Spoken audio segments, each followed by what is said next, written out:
Hey, what's going on, everybody? Welcome to the Tuesday edition of Burn It Down with Kim Brown. This is the safe space where we set marijuana ablaze. Look at my shit, got an ad on it. Wow. I don't know how to feel about that. I don't know how I feel that Google feels as though my content is appropriate to run ads, which is wild, but whatever.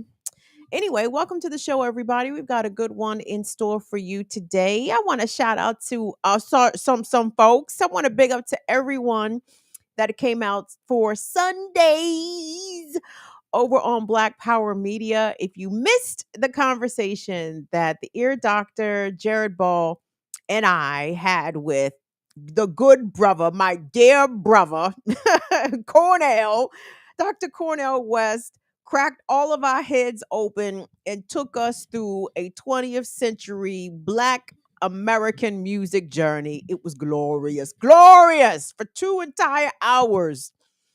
We shot the shit with Dr. West and talked specifically about funk, soul, R&B, jazz. It was incredible. So I want to thank everybody that came out, showed up, showed out in the chat. I'm still trying to catch up on the chat, but I appreciate y'all making some time and coming through because that was a very, very, very special experience for me.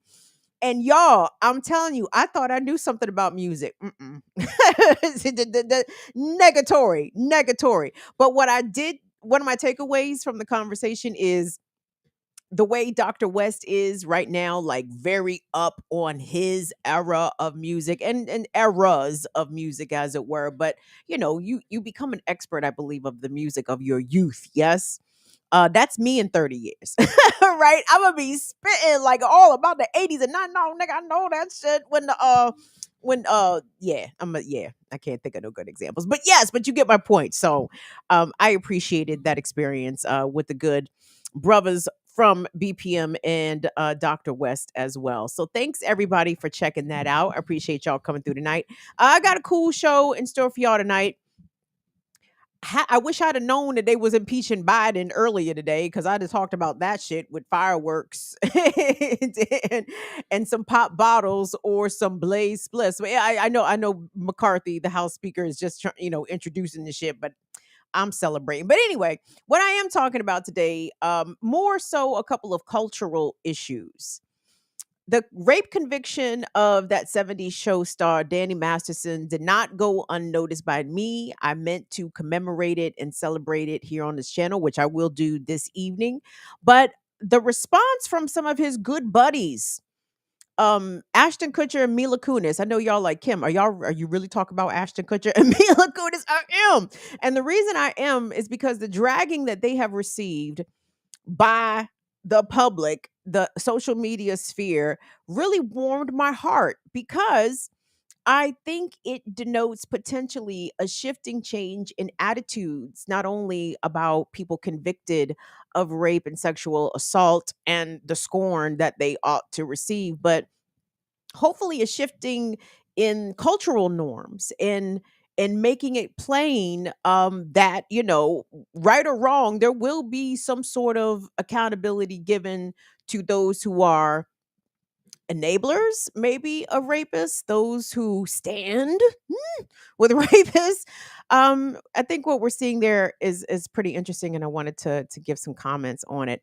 And I also want to talk about the situations ongoing in New Mexico, where the governor there has essentially put a loose ban on public carry in the state of New Mexico, which is an open carry state. This comes after the deaths of two children as a result of gun violence, one coming from a baseball game where an 11-year-old was killed in a road rage incident. And the governor there decided to take some action. So it speaks to the political ineffectiveness of liberal policymakers because they believe that something is better than nothing. But when the something just brings out more guns, I don't know if the desired effect is being achieved. But anyway, I'm gonna get into that in a second. Let me say what's up to y'all. What's up, y'all? Come on in. Please be sure to give the video a like and a thumbs up. I appreciate y'all being here. What's up to the good bruv James? Stoner Loner. Damien, so it wasn't Heloise's birthday. It was Heloise's grandson's birthday. So we want to send a happy birthday to Lady Heloise and her grandson, recently celebrating a birthday. So shout out to Helly. And thank you to Damien. Damien, thank you so much for your PayPal support as well. Shout out to Wendy. Thank you, Wendy, for your PayPal support. Shout out to Courtney. Where is Courtney the Stallion? Courtney, I know you be in here lurking sometimes, girl, but if you lurk or no, thank you, Courtney, for your Cash App support for the Sunday's interview with Dr. West. And thank you for making an appearance in the chat on Friday's show to come and correct motherfuckers. We appreciate that, Courtney, please. And thank you. Love you so much. What's up, Abby? Good. Learn Life is in the building. Glad to see it. What's up, Maddie? Maddie, thank you so much for coming through. What's up, Franny Francais? Holly in the building. I already say what's up to James. What's up, Infinite Content? Infinite, we're going to talk about the Philly shooting tomorrow on the Remix Morning Show. I personally could not do police violence tonight. So we going to do it tomorrow when I have some support around me and we can actually have a conversation about that horrific murder of this young brother in Philadelphia by the Philadelphia Police Department. Shout out to my son, Tyler. Tyler, I think I saw you in the Sunday's chat. I said, look at my son out here with impeccable, impeccable musical taste. Why? Because he got a proper Black Gen X mama. That's why my son Tyler is out here being awesome in these streets. Who else we got out here? Oh, what's up, Lady Alex? Thank you so much for coming through. What's up, Northern Witch Day? You know, I love to see Dee Dee. What's going on, Latif? Thank you so much for coming through per usual. So anyway, y'all, let me get this joint started. And the first place I'm going to start is with the CDC. Not COVID, but no, the other thing that kills thousands of Americans and most Americans don't give a fuck about. Guns, gun violence. Now, when we have a problem endemic in our culture, huh? Oh, what's up, Will? Was you gonna say something? Okay. Or not say nothing? Okay, cool. Ooh, somebody sent us some. My bad. That was me. Sorry. I know it was you, nigga. That's why I said something. No, it not wasn't nobody else but you. Damn it, now I gotta start over. See how Virgos be fucking you up, man. God damn. And I usually be liking Virgos. What you say here? Hey, what's going on? Latif just sent us a super chat. He said, big up, big shout outs to my sis BJ. What's up, Jay? Thank you so much for coming through in the chat. Oh, nice. Thank you, BJ, and welcome. Did you let your sis know I do a lot of cussing here? there's a lot of profanity here. Just think Def Comedy Jam, BJ. Back in the day, nothing but cussing. So anyway, so in America, in America, right? Very clearly, we don't care about people. If we did, we would have nationalized and universal health care available for all. If we cared about people, we would make sure that people are housed. We would make sure that people don't go hungry. But that's not this country's priorities, right? Our country prioritizes military and also prioritizes why is my mom calling me? Is everything okay? Hold on. Everything okay, mama? Okay, mommy, I'm on the air. I'm definitely on. I don't know why you can't get me. Will we broadcasting, right? Yeah, I see myself, mom. Okie dokie. All right. Bye-bye. So when the internet don't work, my mother thinks that something has happened to me. So let me start over again. God, hold on. I might have to spark this spliff. I don't know what's going on. I know what's going on. Mercury is in retrograde. That is exactly what's going on. So anyway, hold on. See, now I have to get the weed involved, and I wanted to get through a couple things before I did that. But now I'm like, fuck it. So anyway, in America, we don't care about people. Our policies indicate that. Our leaders tell us that all the time, right? We are unconcerned about the plight of the migrants and the immigrants who are coming across our borders, who who are in deep suffering, and we complain that we're being invaded, as opposed to taking a humane look at these people as people and doing something about it. During the COVID pandemic, we allowed over 1 million Americans to die as a result of poor policy, deep inaction, and outright apathy and indifference shown by a good chunk of this country for not only people infected with COVID, but for those who are more susceptible to COVID, including those who are chronically ill and disabled. And the major glaring thing in which America does not give a fuck about its people, but more specifically its children, has to do with the policies surrounding access to guns. Now, you guys know for a fact that I am not a anti-gun person.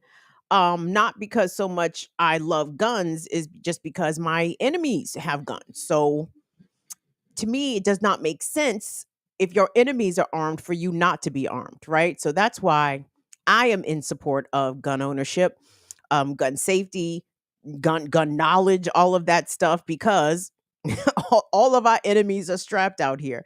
But if you could, Will, please pop up that study from the CDC. So here's what gun violence looks like for children in the United States over the past several years. Now, from 1999, according to this report by the CDC, which I believe came out in 2022, from 1999 to about 2014, what they called the rates of firearm related deaths for children. And how are they judging children? Children, as part of this study, are aged 1 through 19. So from 1999 to 2014, the CDC describes the death rate for children related to firearms as, quote, stable. But they noticed a big jump in 2019 into 2020. And in fact, in the year 2020 in the United States, can you guys even venture a guess at how many children died as a result of firearm related injuries and deaths? If the number you guessed was 45,222 children dead in 1 year from guns alone, you'd be right. And this marks what the CDC describes as a very sharp increase over the past few years. In fact, from a very short amount of time, 2016 up to 2020, the number of children dead from firearm related deaths went up almost a third, right? And in fact, firearm related deaths in America for people aged 1 to 19 is now the leading cause of death for people in that age range. It used to be motor vehicle related accidents, traffic incidents, right? More kids used to die in car wrecks, but not now. Now in America, more kids die from being shot than any other cause, right? Well, let me not say any other cause. It is the leading cause of death. And you would think that would be some cause for alarm. You would think maybe something would be done. And sometimes when we look at the stupid intentional political duopoly that we are forced into, Republicans want to do nothing. Democrats want to do something, but it's usually wrong-headed. And that is the case, I think, that we're running into in New Mexico, because I'm not sure if you guys have seen this story. And let me set this up for you. So, in New Mexico, by the way, yes, gun violence and death via firearm related injuries is the leading cause of death for children in New Mexico. Let me say that again. It is the leading cause of death for children, specifically in New Mexico, also across the country, but state to state that can vary. But in New Mexico specifically, nope. More kids are being killed, more kids die as a result of being shot. And in recent weeks, there have been two incidents that has really gotten the attention of people in New Mexico. Most recently, a week ago, Tuesday, while leaving the Albuquerque Isotopes baseball game, their minor league team. A family was traveling on the highway when a road rage incident resulted in which 17 shots were fired into this vehicle, killing an 11-year-old and critically injuring the 11-year-old's aunt, who I believe, per news reports, is going to be permanently paralyzed as a result of being shot.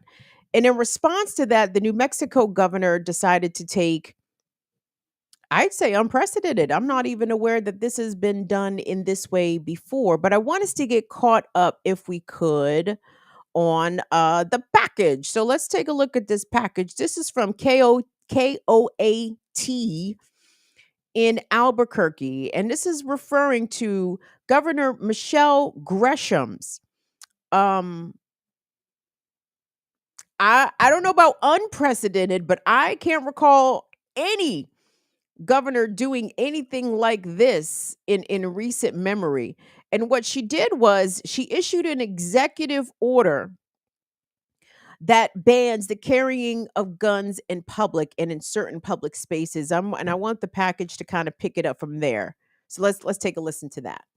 The governor has wrapped up a press conference addressing her decision to declare gun violence a state of emergency in our state. Action 7 reporter John Carnelli is live with details on the executive order she signs. Yeah, Darlene and Doug, the governor is saying today that gun violence around our state needs to stop, which is why she signed that public health order. Now, the order will be in place for the next 30 days unless it gets renewed. It asks that no person other than officers shall possess guns at public schools or parks, and that while transporting guns, they must be in a locked container or have a trigger lock. The governor also laying out how the order will affect our state's open carry law. So effective immediately, no person other than a law enforcement officer or licensed security officer shall possess a firearm, either openly or concealed, within cities or counties, averaging 1,000 or more violent crimes per 100,000, and more than 90 firearm-related emergency department visits. And according to those standards, Bernalillo County and Albuquerque are the only two places in our state where that part of the order will apply. Reporting live at the Roundhouse, I'm John Carnelli, KOAT Action 7 News. I want us actually to Will, if you could cue up that second clip from her press conference, because the governor goes into a little bit more detail. And okay, on the surface, I do applaud this because, again, it's something rather than nothing, but I don't know how effective this something is going to be. But when you look at some of the response, we may argue that it's actually not effective at all. It's just pissing off the whites. And let me tell you, the whites are very pissed in New Mexico, as you could imagine that they would be. But on a follow-up question at that same press conference, the governor was asked about the criminality of people that are actually doing the shootings of, say, children, and those law-abiding gun, carrying citizens, people who haven't done anything. Why are you infringing on their rights? Why? And I want you guys to listen to her response. Will, let's take a listen to that, please. Yes, all the examples you cited are crimes. Kids shooting at other kids, shooting from cars. So what's the value of the civil order? Why not just do better law enforcement? Both. The value of the order is that it gives me three things. One, it says it's a statewide issue and it's a message to everyone to start leveraging their resources and arresting people. Two, the jurisdictions come at this, including with the DOJ restrictions, differently, without the leveraging and the additional resources, arresting, and where do they go? We got to make sure that everyone is bumping up their services. It's a message to the Metropolitan Detention Center. It's a message to the HMOs. You better figure out treatment.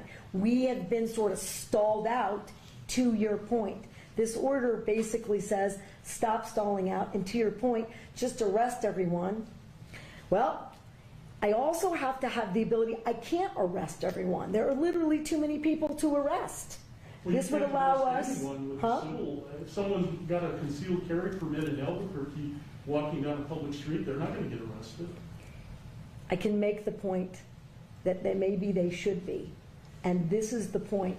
I'm willing to do anything and everything within a shred of evidence-based effort. Because if you're not horrified that on any street corner in too many cities in New Mexico, there is someone with a gun sticking out of their waist or their belt. And I'll tell you, if you're a young person, you're not allowed to have a handgun. Well, it's a crime already. I got it, but we won't be able to arrest all of them. So imagine, just in a perfect world, if this was upheld, it gives all of these police officers the ability to focus on the real criminals. Last follow-up. Yeah. But your point is valid. You took an oath to the Constitution. Isn't it unconstitutional to say you cannot exercise your carry license? With one exception, and that is if there's an emergency, and I've declared an emergency for a temporary amount of time, I can invoke additional powers. No constitutional right, in my view, including my oath, is intended to be absolute. There are restrictions on free speech. There are restrictions on my freedoms. In this emergency, this 11-year-old and all these parents who have lost all these children, they deserve my attention to have the debate about whether or not in an emergency we can create a safer environment. Because what about their constitutional rights? I took an oath to uphold those too. And if we ignore this growing problem without being bold, I've said to every other New Mexican, your rights are subrogated to theirs. And they are not, in my view. Wait a minute, okay. You're talking about crimes. There are already laws against the crimes, so how are their rights? I got it, but again, if I'm unsafe, who's standing up for that right? If this climate is so out of control, somebody should do something. I'm doing as much as I know to do. Madam Governor, Yep. do you really think that criminals are going to hear this message and not carry a gun in Albuquerque on the streets for 30 days? No. But here's what I do think. It's a pretty resounding message. I guess, girl. I guess. So, Governor Grisham there is a Democrat. And I'm telling you, Democrats never met a law or an order that involved the police that they would not sign off on, right? You heard her say, this is to put law enforcement on notice that they need to enforce this executive order. This is to put the correctional facilities on notice. This is to put the HMOs on notice. Like everything that she is suggesting per this policy, this 30-day ban on public carry, which by the way does not really take guns off the street, even for so-called legal gun owners. I mean, I get for those that are going to comply with this, which a lot of these motherfuckers have already said they are not going to, by the way. But let's imagine that they would comply. So what? I mean, they still got the guns in the house. So like the guns didn't actually go nowhere per se. But you heard no mention there of opening up mental health services. That you heard no mentioning of perhaps defunding the police to allot more resources to medical care, that people who might be wanting to use a firearm to resolve a dispute or to hurt themselves even have some place that they can turn to before they resort to the gun. And this is what America's entire problem is, because Democrats think that if you get rid of the guns, then you resolve the problem. But the thing is, there is no way to get rid of the guns. The same way there is no way at this point in time to get rid of COVID. COVID is going to be endemic in the population, much like influenza, much like a lot of other communicable diseases that humans get annually or whenever at some various points of their lives. Like the guns are here to stay. Okay. This whole settler colony was founded at the muzzle of a gun, right? They're not about to give up the gun, okay? And this is something that I really would like for our folks who watch us from outside of the country. And one person that you guys know who I admire quite a bit is Kelechi Okafor. And when Kelechi does her commentary about mass shootings here in the United States, she always implores Americans, like, when are y'all gonna get rid of the guns?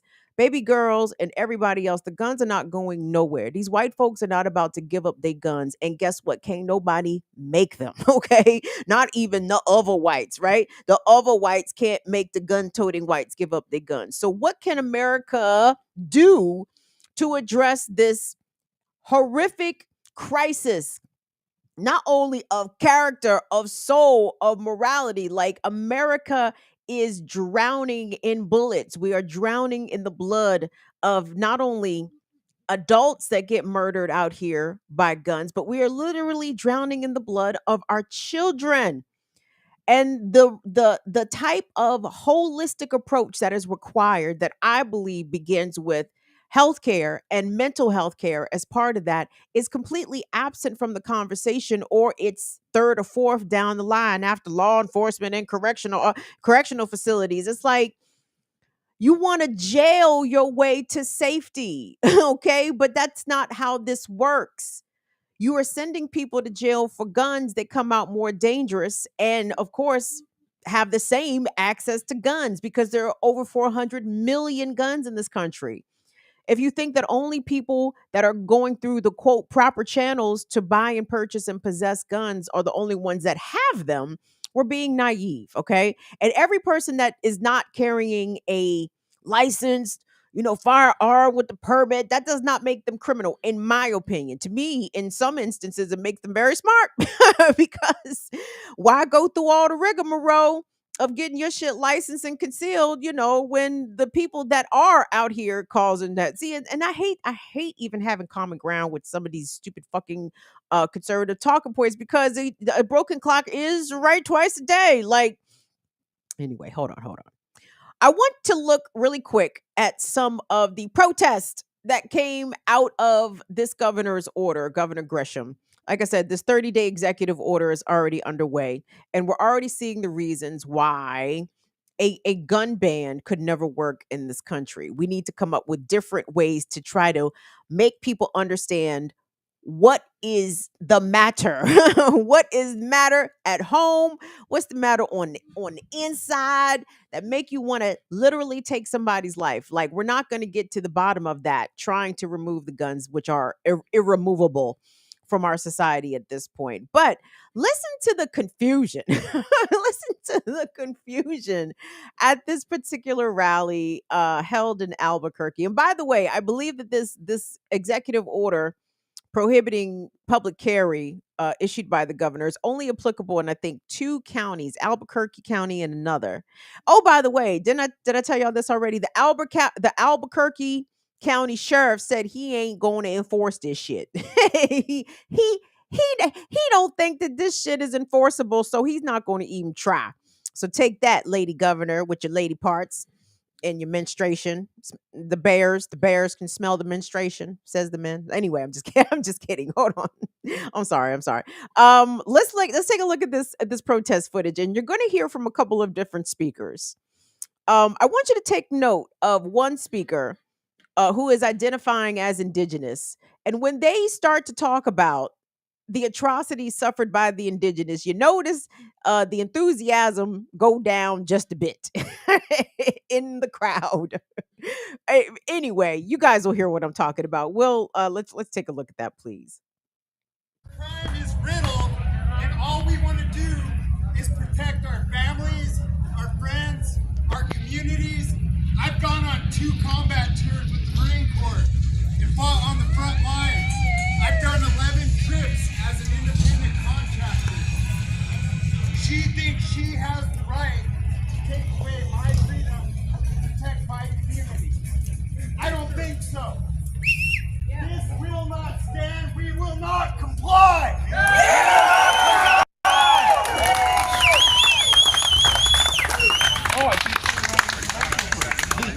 Look what the U.S. government strip them of their rights. This is their land. This is the same thing. Our Apache brothers resisted to the very end. Navajos, we gotta be the same. Resilient.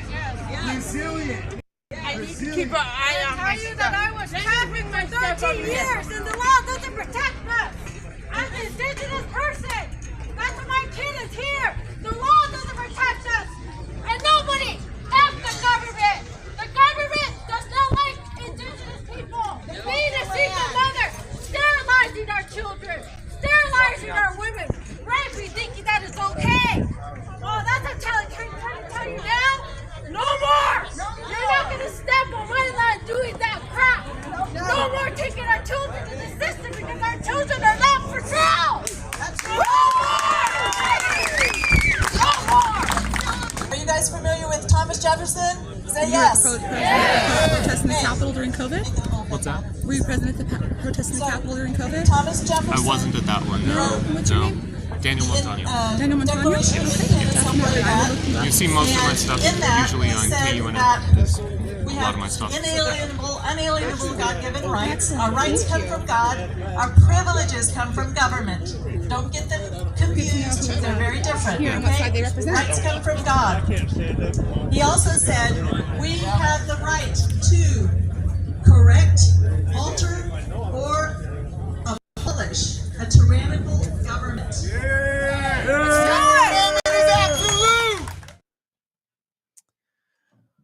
Whew.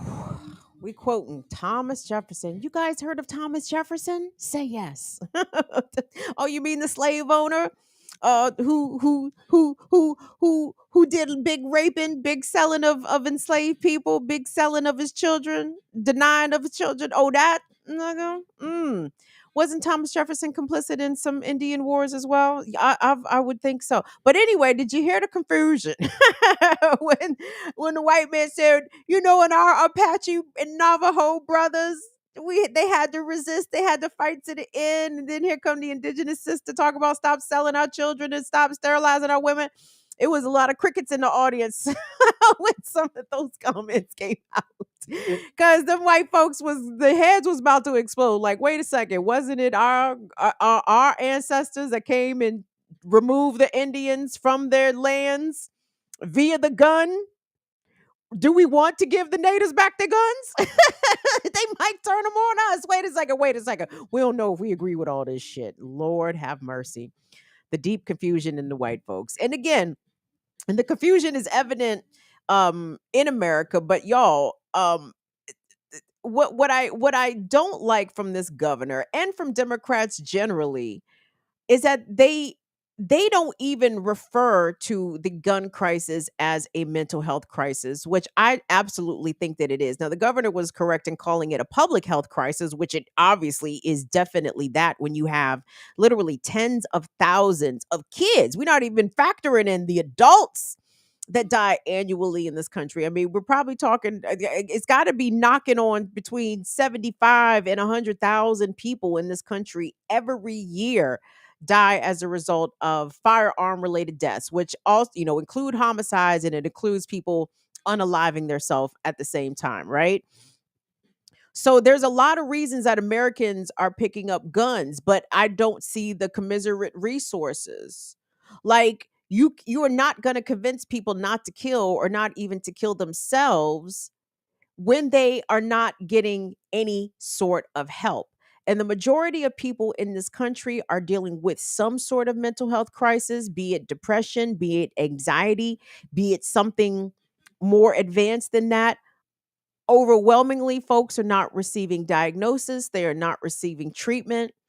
And we are not socialized from young ages, girls and boys and gender nonconforming people, right? We kind of talk about conflict resolution and peer counseling and all that shit. But there was an incident just here in Prince George's County yesterday where a 16-year-old girl walking with her brother from Duval High School, walking home, her brother was confronted by some other youths, and the young lady, the 16-year-old girl, tried to intervene a gun was pulled out, she was shot, and she died. And that is what is happening with thousands of our young people, right? I guess the conflict resolution is to go play the video game. Like I don't, in terms of they're learning how to shoot. They're not learning how to talk through their problems, and or even just not shooting through their problems. I personally don't have an issue with physical resolutions to conflicts, especially as youths. So long as everything's fair, so long as everything 101, I think there's a value in learning how to defend yourself simply with your hands. And I do see some merit in that. Now, maybe for conflict resolution purposes, something could be structured. It could be, regulated under proper adult supervision. I'm not sure. But the kids are not even being given that option, right? The option is the gun because the guns are accessible. Why are the guns accessible? Because there's 440 million of them. There are more guns than there are people, residents of this country. You could never remove the gun from America. But what you hopefully can do is get a hold of crazy ass fucking Americans. And there is no political will to do that. There is political will to pick these fights with conservatives like this governor in New Mexico did.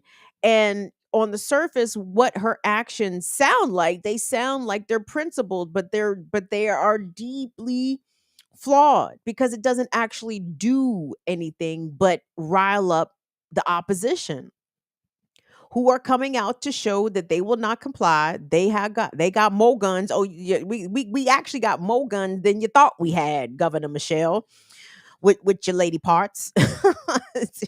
I know there's a lot of misogyny, I'm certain, aimed at this lady simply because she is a lady. But I mean, I'm not rooting for this lady per se, because again, I'm not convinced that we actually doing anything here when it comes to this. Did someone just run us some box? Thank you so much. Hey, thank you, thank you, thank you. Thank you, John. Thank you so much for your Cash App support. So in terms of what do we do? Well, what we won't do is sign off on political stunts like this because they actually don't do anything. But what we actually need to do is to amplify the organizations and the people that are in the community trying to do violence resolution or support. If you have in your city, I know they have in DC and in Baltimore, maybe with varying results, what they call violence interrupters. So they pay people in the neighborhood who knows people in the neighborhood. And if the violence interrupter gets word of a conflict, a beef, a dispute, the violence interrupter will come and try to mediate the situation. Now, unfortunately, I think both in DC and in Baltimore, I can think of violence interrupters themselves being murdered, which kind of goes to show, number one, the seriousness of the situation, but that violence interrupters by themselves is not enough resources to address the magnitude and the enormity of the problem. But like COVID, which was a ginormous problem and might be a ginormous problem again, there's no reliable ways of tackling it. And it doesn't even indicate that there's even a real desire to make sure that we stem the transmission of the COVID and to actually do anything to get a handle of gun violence. I think Americans, maybe Westerners in general, does someone else run bucks? Wow. Y'all running them tonight. Thank you so much. Donnie, thank you so much for your for your Cash App support, baby girl. Um, the other aspect is, like, Americans, we are very accustomed to mass death. Just think about how normal it is to hear about mass shootings in 2023. And then if those of a certain age, if you could remember back, let's say, to the mid 90s. When did Columbine happen? 99.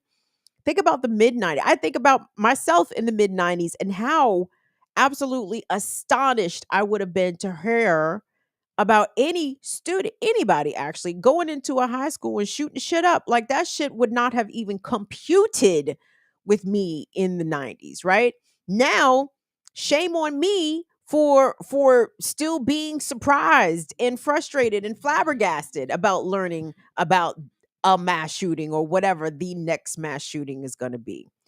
Like this, I imagine, is all part of late stage capitalism as the society continues to crumble, right? Um, because of the crushing oppression set forth on the rest of us by those in power, by those with monies, by those that control the resources, right? Because all this shit is crumbling down, but unfortunately, it's not those that deserve all the suffering that comes with this stage of the game are not the ones getting it. It's actually the most vulnerable. It's actually the weakest, right? It's black folks, it's indigenous folks, it's gay folks, it's trans folks, it's children, it's the poor, it's migrants. We are being crushed under this. But the one thing I would suggest that we do, y'all, we have to get with these kids as much as possible. And I know it's a lot of adults out here causing a good chunk of the gun violence. I understand that. But the problem is the adults is gone. Okay. Like they gone. We can reach the kids. And I think if we try to reach the kids first, maybe some of that will trickle up. Yeah, the kids are the grassroots. Yeah, I like this. If we can get with the children, if we can make them understand that there are alternatives. But the problem is the kids won't understand that there are better ways because they're not seeing the proof. They're not seeing the resources. They're not seeing the investment in them in that way. They are seeing the investment in SROs. There have been so many of these student-led actions that I've seen over the past couple of years where kids themselves have been going to school board meetings and saying, hey, we actually need more counseling. We need more mental health services in our schools. And what do the kids get in return? Do they get mental health counselors there to help them as they've asked? No. They get school resource officers, right? They get a gun. they get a hired gun in their school when they have asked for hired mental health professionals. They get a hired gun in return.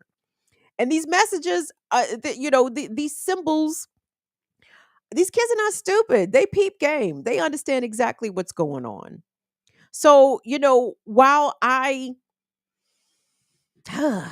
tepidly, I only agree with this governor that what she did in New Mexico. I only tepidly agree because she did it under the guise of a public health crisis, which I agree with. But if your public health crisis and your response to that via policy is to create more laws or more legal apparatus via this executive order for people to get in trouble and go to jail for, that's not addressing the problem. People aren't shooting each other because they need jailed. People are shooting each other because they need help.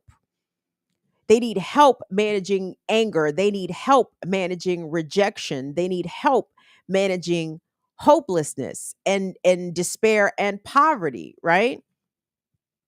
Is any of that help coming in this executive order? Did she say anyone caught with a gun will get access to free counseling? No.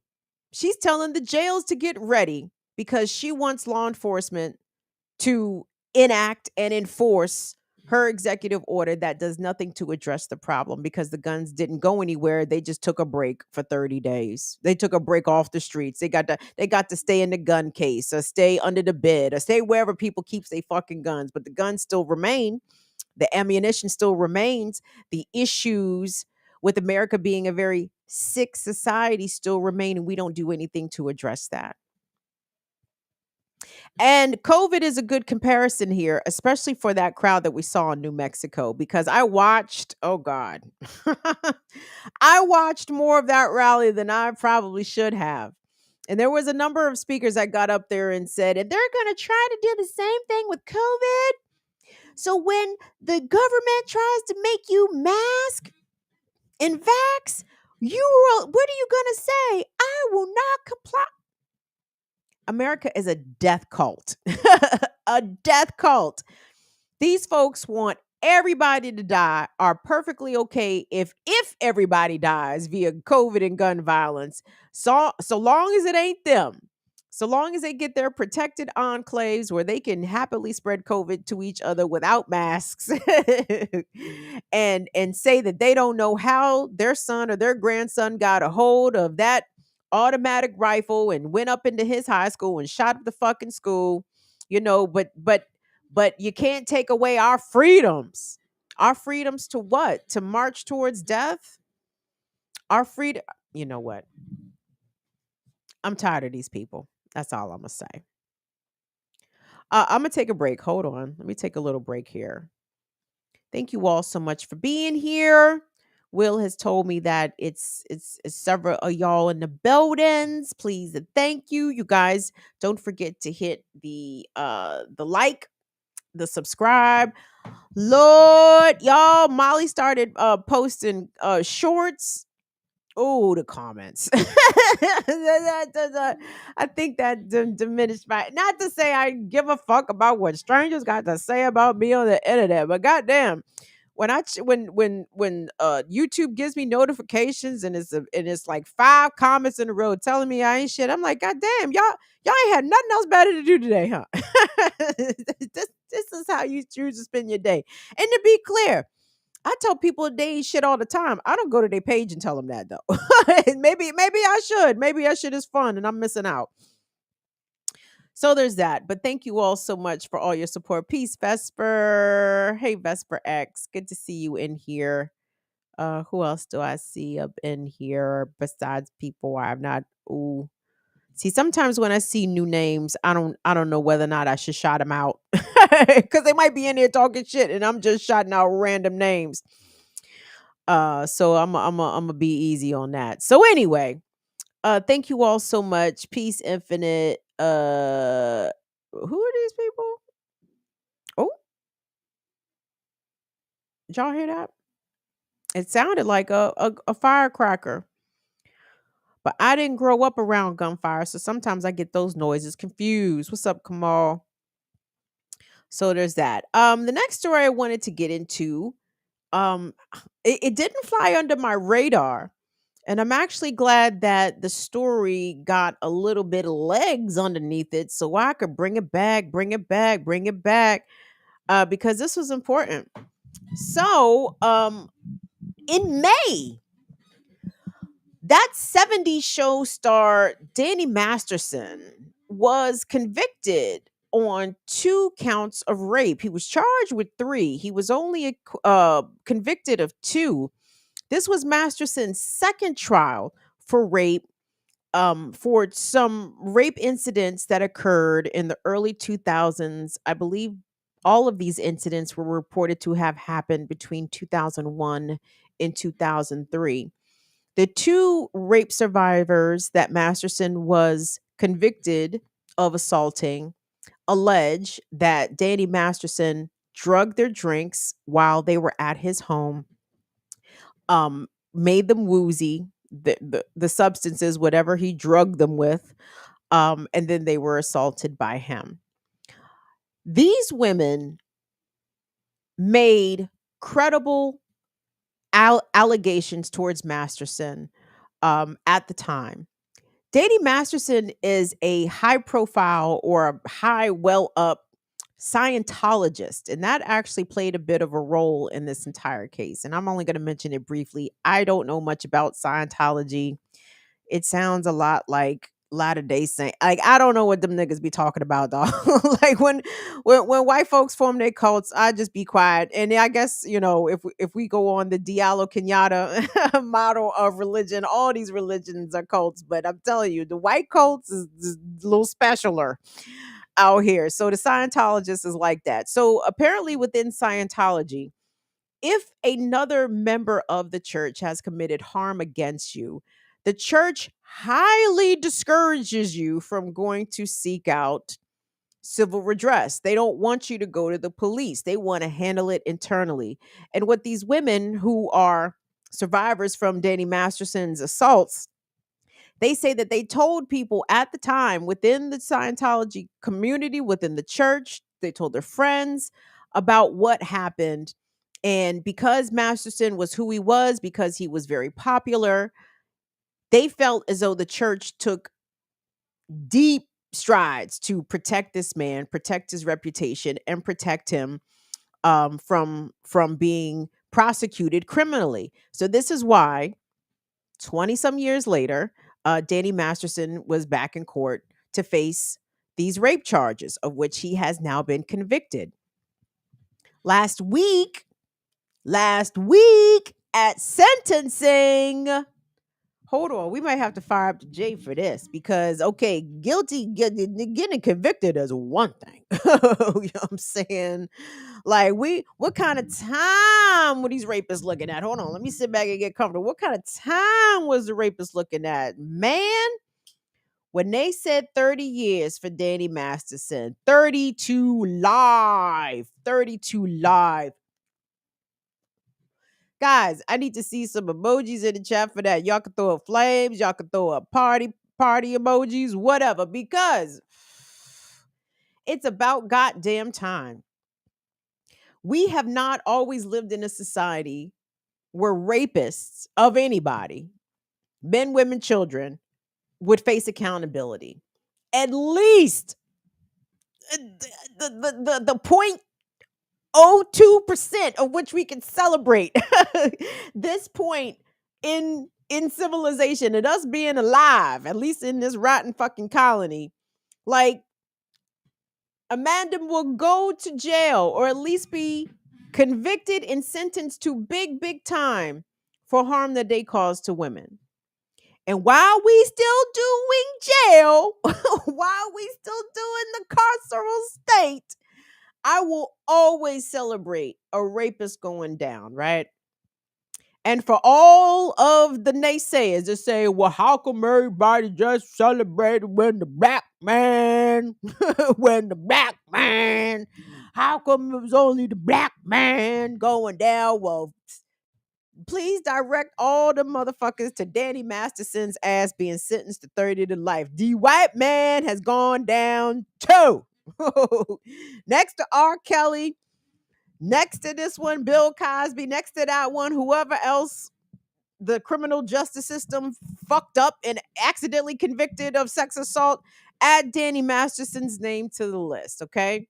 Now, the conversation around his guilt or innocence, I did not see a lot of dispute about that. I think that the women who accused him, like I said, came across as very credible, had made these allegations at the time, maybe not to police, but they had said it to others, giving more credence to what happened. Both of these women testified at Masterson's sentencing hearing. In the long or the short of it, both conveyed that he had ruined their lives, that they are still dealing with the traumatic after effects of his assault upon them. And I thought that was very compelling.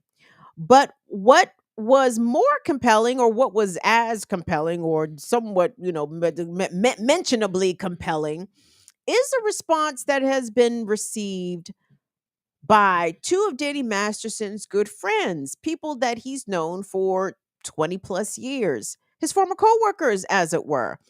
Actors Mila Kunis and Ashton Kutcher, who were co-stars on that 70s show with Danny Masterson, say that they were reached out to by Danny's mom, but they say family, I think, in the video, but I think it was specifically his mother who reached out to them and asked if they could write letters on behalf of Danny to the judge to be considered at his sentencing, right? So the judge wouldn't necessarily throw the book at them after they found out, that Ashton and Mila said Danny was actually cool.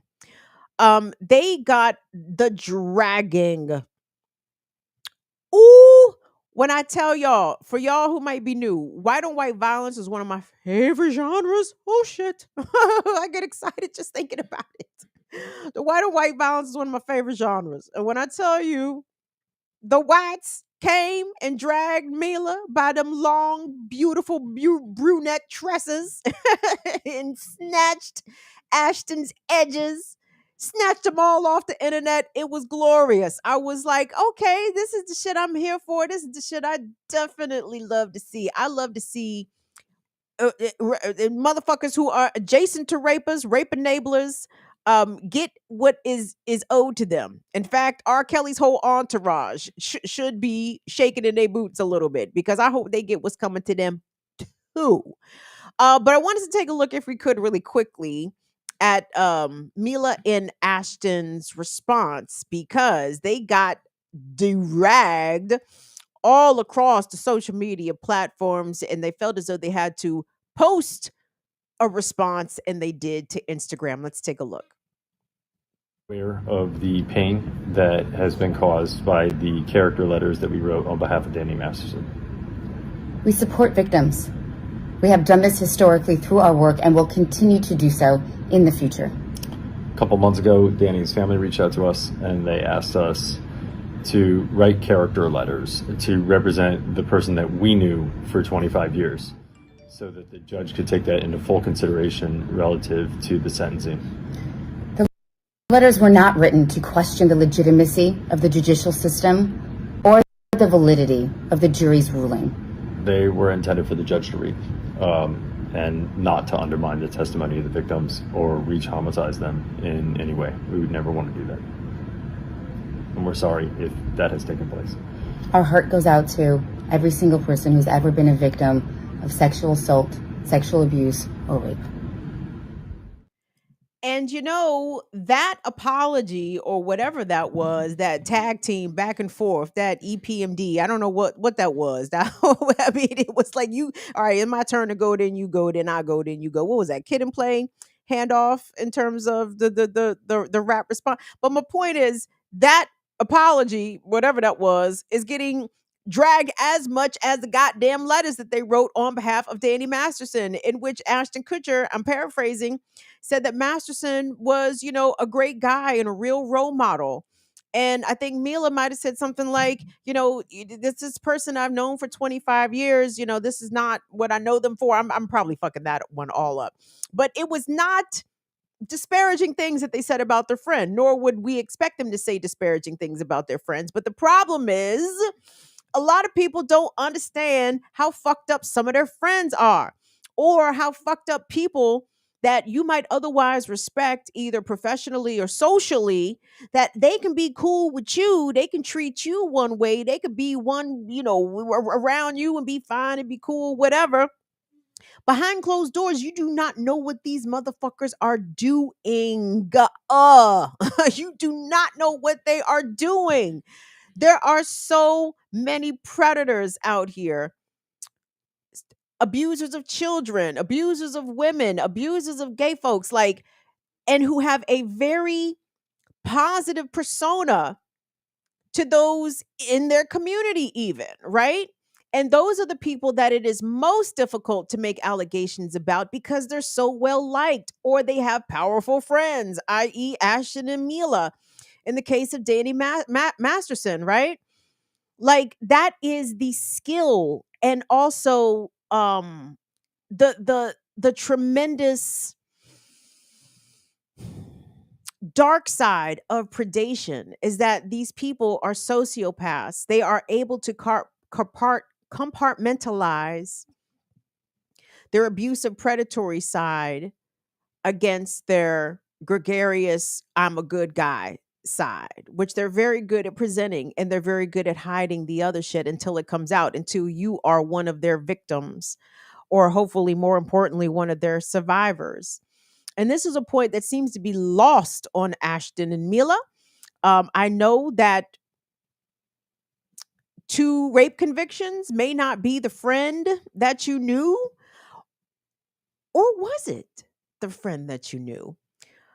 Clips have been surfacing all over social media of cringy shit pertaining to Danny Masterson, but also that happened to entangle Ashton and Mila Kunis as well. And I want us to take a look at this clip. I believe this was from the Rosie O'Donnell show, to give you an idea how fucking old this shit was, but to also give you an idea at how much, even though sometimes it doesn't feel as though things have changed a lot, at least the conversation has shifted, and shit that was regular, routine, ordinary is now cringe, like so cringe, like ginormously cringe. And I dig it. I dig it. But I want you guys to listen to this clip. Maybe you've already seen it floating around the interwebs, because y'all know I be late to social media and shit, because I can't have peace and be on social media, y'all. I choose peace. When I decide to choose violence, I will be back on Twitter. When I'm ready to choose violence, I will re-enter the Twitter space. But in the interim, I'm choosing peace. But anyway, you might have seen this on Twitter, but if you haven't, take a listen to this. And this is going to be Mila Kunis and Ashton Kutcher on Rosie O'Donnell's show, talking about when Mila was merely 14 when she made her debut on the 70s show, and Ashton was 19.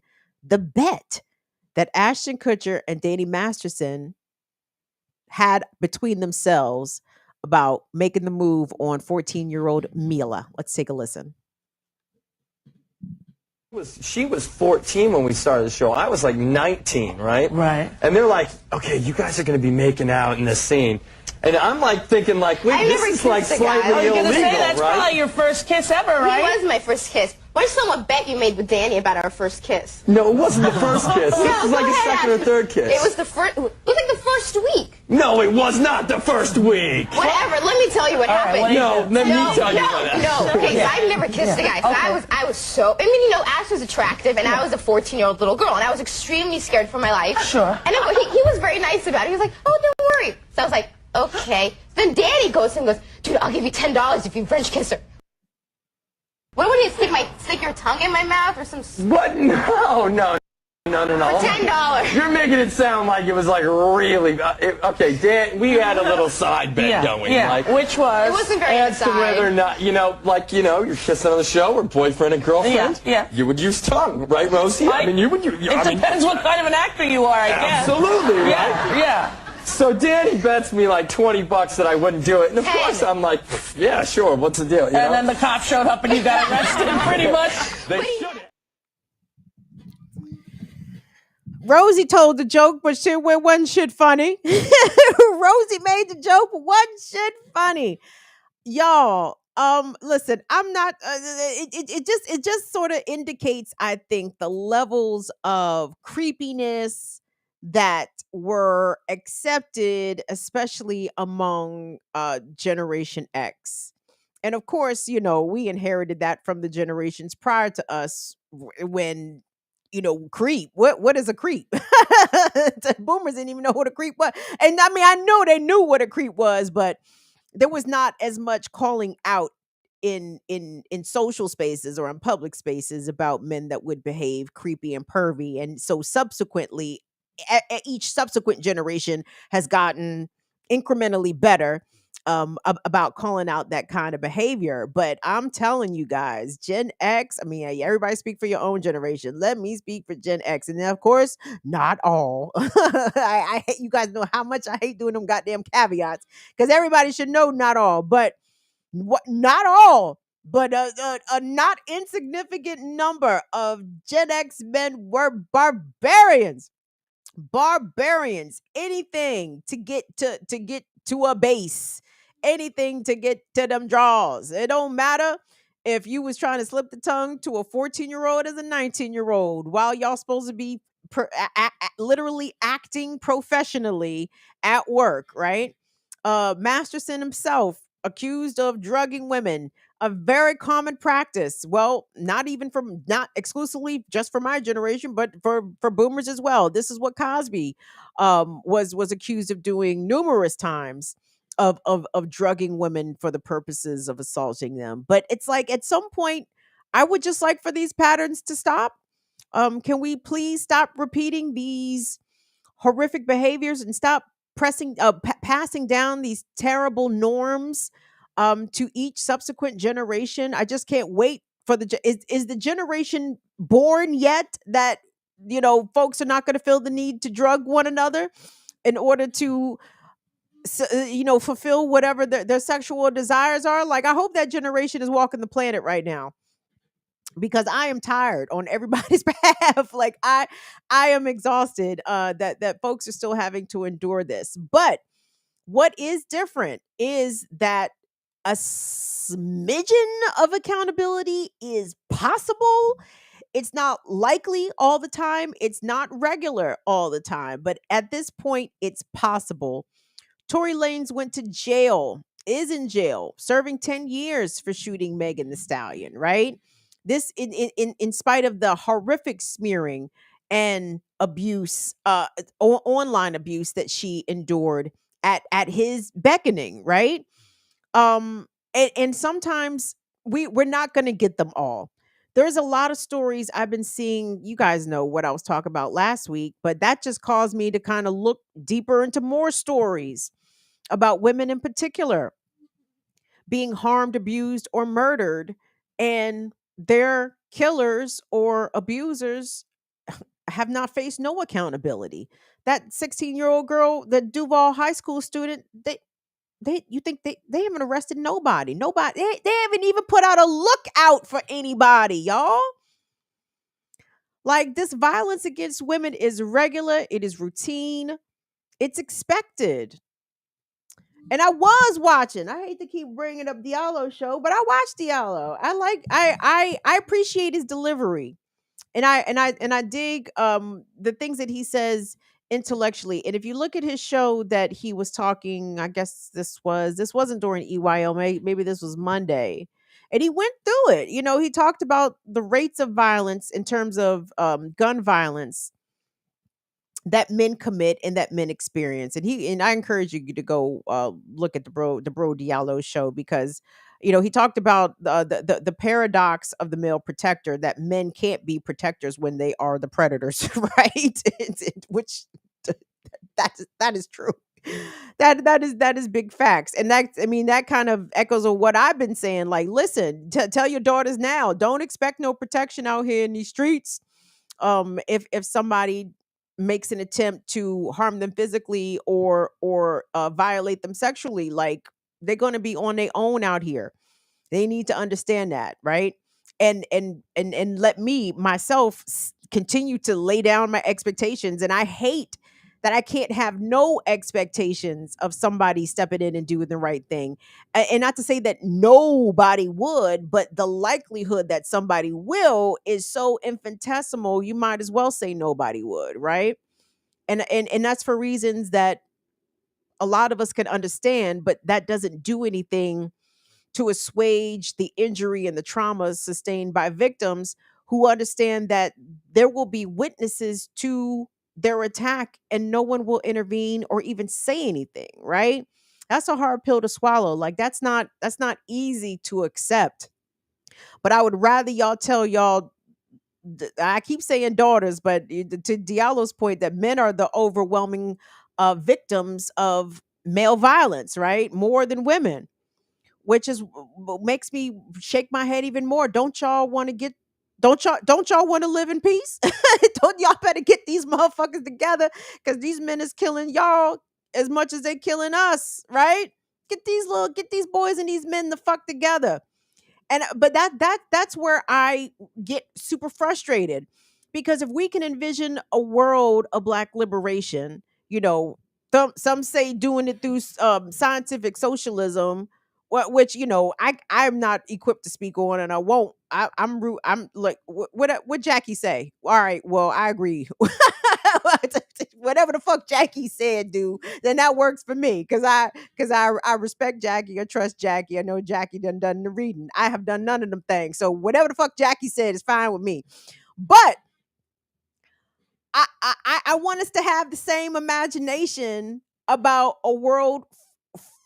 And again, I'm speaking about Black women and Black girls here, because I am a Black woman and I used to be a Black girl, so I can only speak about Black women's experience. Like, Black women's lives matter, okay? Black women's lives matter. Black trans lives matter. And I don't have a problem centering that. And then we get, well, don't we want all Black people? Well, that sounds like all lives matter energy to me. And I think it's okay to stand 10 toes down on Black women lives matter. And I want women and girls to be able to walk through this world and not have to worry about experiencing that kind of violence or that kind of trauma or that kind of violation. Like, I can imagine that. I really can. I have not a clue how to get us to that other side. And and sometimes where you guys will see me be frustrated is because I feel as though there can be a big downplaying of our trauma, an erasure of our trauma under the umbrella of, well, we all are traumatized. Yeah, we are. But when you look at the traumas that Black women have experienced and received, overwhelmingly, we're not reciprocating that trauma. You understand? If I can count 10 for sure ways in which I have been harmed by boys, men, I can assure you, I have not gone out here and hurt 10 men or boys in the same way that I was hurt. You understand? So yeah, everybody's out here traumatized and getting fucked up, but it's not reciprocated at the same levels. It's not reciprocated at the same rates. In fact, women often are enduring and absorbing that trauma and just soldiering on, right? We not walking around here with hit lists trying to kill our abusers. Though I wouldn't be mad. Wouldn't be upset. I'm sorry, we had some technical difficulties. But yeah. So anyway, if I'm off, I'm off. Correct me on that. But I wanted to shout out to the judge that gave Danny Masterson 30 years. They said they said he's having some mental health problems, which some have interpreted as him being on suicide watch. Vaya con Dios, young man. I mean, I don't know what to say. Like, and no, you shouldn't wish for people to do self-harm or whatever. But again, I don't have empathy for rapists. Like, not a one. Like, not a single one. Even the ones who themselves were traumatized, like R. Kelly. You dig? I don't know how many times or by how many people R. Kelly was molested by. But I assure you, he abused, assaulted, harmed way more than harmed him, right? And that's what I'm talking about. Like, people don't get to be serial traumatizers. Like, something must be done about that. And I hate that in some instances we have to rely on the state for accountability, which we know the state is deeply unreliable. It's predisposed to misogyny, predisposed to disbelieving victims generally, right? And some mandem get that privilege of being male and getting to stir enough reasonable doubt amongst investigators who usually themselves are male, right? And we just talked about how often the police themselves are abusers. So I would imagine that the police would be more inclined to defer potentially to the word of an abuser because they know how to manipulate the system, right? Because they are master manipulators, these predators, these narcissists, these sociopaths, these psychopaths. So, Danny Masterson, I hope you do not enjoy your 30 years in jail. I hope your appeal is denied. I hope your victims run them pockets. I hope your friends continue to get dragged for being rape enablers. Even not, if not rape apologists for Ashton and Mila. I mean, they said the right things, but it still didn't come across in a sincere way that most people believe them, right? Don't talk to me about your friend that you knew for 25 years was a great guy. Couldn't have been a great guy if he was raping people. And those are just the two that we know, right? Imagine all of the other victims, people victimized by Danny Masterson that didn't come forward, that didn't tell anybody, that didn't tell a friend, that just ate that shit and has had to live with that shit. So those are just the two that we know. So he gonna do that 30, I hope, for all the ones that he harmed, whose names that we don't know, who did not come forward. I hope that those women are experiencing a little bit of solace knowing that Masterson is going down and knowing that his friends are being exposed as the fucking trash they are. That's my show, kids. I'ma be out. I'ma see y'all. Come join us tomorrow morning on the Remix Morning Show. Woo! Did you guys see the remix today? Really good show with Jackie Kamau and Jared and the Air Doctor. Big up to Claudia De La Cruz and her running mate on the Party of Socialism and Liberation. That's PS. That's what PSL stands for, right? Right. I think so. Excellent interview this morning on the Remix. If you haven't had a chance to check it out, please go do that. We might actually have some options on the ballot next November. If Dr. West is able to get on the ballot, if Claudia is able to get on the ballot, like we might actually have some selections outside of Biden Trump. What I don't know if I've ever experienced that in my entire adult voting life. So let me pray that that is what happens, and we can do what we can do to try to make sure that that happens. That we have as many options as possible on the ballot, and let this be the start of something very good for third parties with our worldview and politics to gain more traction and foothold amongst the general electorate. So anyway, I will be on the Remix Morning Show tomorrow morning, 8 a.m. Eastern. Please take the time to come join us. Hey, Schultze, what's going on? Good to see you in here. Is Silberg in here? Shout out to Silberg. This was Silberg. Was you in the Cornell chat the other night? You should have been there. Is that does that say Rouse pasta sauce? What? Rouse pasta sauce. Run us some Rouse pasta sauce bucks. We appreciate it. If you want to support the channel, you can run a super chat. You can become a member. You can become a patron. Patreon.com/BIDWKB. BIDWKB, Cash App, Venmo, PayPal, all the ways. Thank you to everybody that has supported us and continues to support us. I certainly appreciate it. Oh, Franny France, you know I mean, guys, I say yo, here, girl. I know I mean, guys, I say yo, here, girl. What's up, Phil? Thank you, Phil, for your support of the channel. You have ran us bucks. Good Franny has ran us bucks. Y'all ran us bucks. And I love that. Will said y'all was the only ends and non-ends to run him bucks for his birthday. So thank you. Will, come on here and tell everybody how your friends let you down. But the BIDWKB5 fam came through for the young man for his birthday. Yo, can you hear me? Yes, I can hear you. Click another button. There we go. It's a lot of buttons. It's a lot of buttons. I know it. Shit.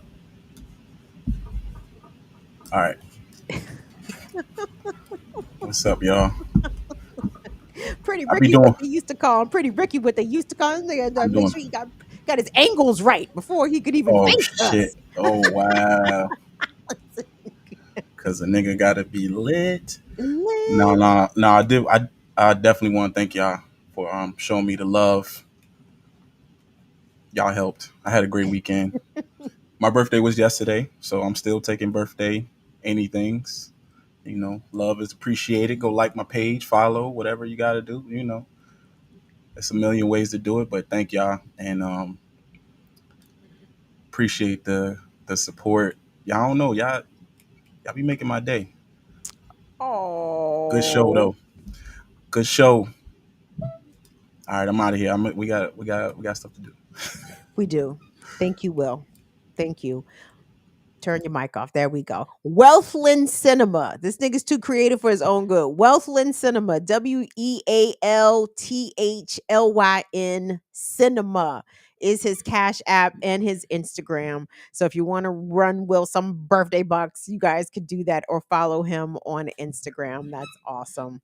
All right, guys, I'm out. I'll see y'all tomorrow morning on the morning show. We will see y'all back here Friday for the this is not the Remix Morning Show. We will see y'all back here Friday for Burn It Down with Kim Brown. Guys, we are about 100, like less than 110 subscribers away from 4,000. So, you know, tell a friend to tell a friend. Go log into YouTube for your grandmama and have her subscribe to the channel. Like, I'm taking these subscribers any way I can get them. I don't care. Log in on your kids' account. Subscribe to the channel, but I guess block all my content. I don't know how to do that. But yeah, let's get these subs up so we can get to 4K by our anniversary. Love y'all to pieces. On behalf of Will and Molly, thank you all so much for everything you do. And we will see y'all Friday. See y'all later. Bye-bye. Bye, y'all. Bye.